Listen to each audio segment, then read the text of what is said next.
create a short recording for how to create K-mail messages to send to a student, as well as how to create a note for a student within the OLS and TVS. So when you log into the OLS, you will see this main screen here. Now, I don't have any classrooms set up, but your classrooms, if you did have any, would be listed right here.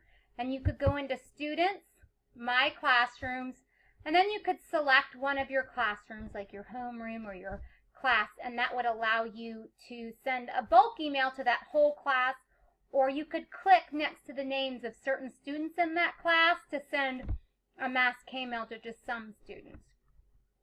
If you don't want to use a classroom, or you're just trying to send to one student and you don't have any classrooms, you can click here, select K-mail, and then Create New Message allows you to send a K-mail to one student, or if you create a new mail merge, you can send it to multiple students.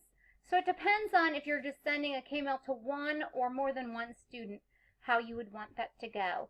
I always send my K-mails to the student because the learning coach is always CC'd whenever you send a K-mail to a student. So I would suggest you sending it to the student, just because sometimes learning coaches will only log into either just the student account or just the learning coach account, and that way you know they're both received. So if I wanted to create a new message, again, that would just go to one student. I would click on that. I would click the two. I could search by student, type the first and the last name, and I don't want any student information to show up, so I'm not going to do it, but I would type the last name and the first name of the student I was hoping to find, and then click search. And then a list of students with that name will appear. I would put a check by their name, click return to message, and their name would pop up here.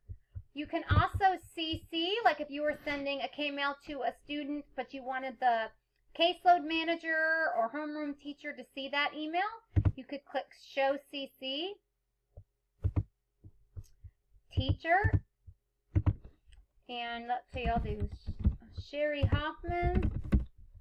And this is just like it would look for the students. Okay, I found the student, check, or the teacher, send the name, return to message, and you can see her name is here. And that would have happened if I would select a student. Then you're going to type in the subject, related services question. Then you type your body of your K-mail. If there's any files you wanted to attach, you could attach them here. Choose a file and find one within your school files. I will tell you, you can only connect 5. You can only connect 5 at a time.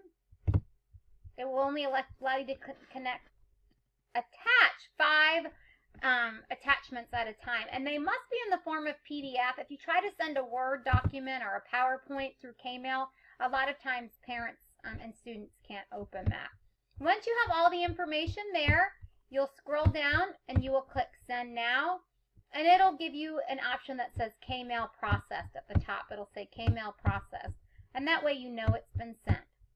So that's how to send a K-mail. Sending a note is very easy. Again, you're not really sending a note, but it's like writing a note in a notebook, and that will go in the file for that student. You would click on K-mail, create new note, and again, you would click the About, and you could search by the student's last name and first name. Click Search, then Return to Message. The subject, you can type your note in, like if you wanted to document phone calls, you could say 8:25:15. And it's not letting me type right now, but 8:25:15, and then you would type that in there, and then again, you would click Save, and that would be attached to that student's records in their K-mail. Another resource that you'll find super helpful is within Total View School. So I'm going to log into Total View School, and this over here, you see this Quick Links. If you click on Quick Links, then go to TV Enrollment, then Find Applicants. That allows you to search for all students enrolled at GCA, no matter what their school level. So for both of you in the position you're in, this will be really helpful. So you would just type in the student's first name and last name. And because I don't want to, I'm hesitant. I don't want to type a student's name because I don't want their name to be shown on the recording. But I would type their first and their last name and click search. And then what would appear would be a a list of names with students that match that name. Be sure to cross-check their grade level with the student you're trying to send it to. And if you have their student ID number, that way you know you're sending it to the right student. But when you click search and find on that, you're going to see when they're enrolled. It will show you the parent's email address. It will show you their address and phone number. So there's a lot of good student information if you're having trouble finding contact information for a student. So I hope you find that helpful. If there's anything else you need within TVS or your K-mails or notes, then just let me know. But I think those are the two main things that you'll use.